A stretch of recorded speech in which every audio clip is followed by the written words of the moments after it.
Stuff like, I know Omega uses this for cursing items. So you click the item and then you click one of these options. So as you can see, there's no buttons. And then if I select something, it tells me information about it. So my selected item name, multi-use tutorial. I'm actually just going to use stone because the name is shorter. 100 stone to the structure. There you go. Okay, so selected name, stone. Selected item quality, 1. It has no armor, it has no item rating. But if we do cheat gives, let's do black for 99, and then we'll just throw in our helmet. So selected item name, Ascendant Black Helmet.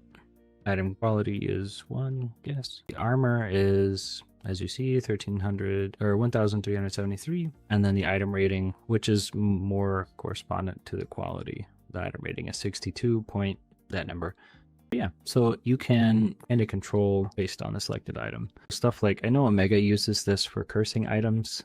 So you click the item and then you click one of these options. So if you had an egg here, you could do hatch egg, or you could do, increase incubation, or, eat egg, whatever you want to do. It's completely up to you.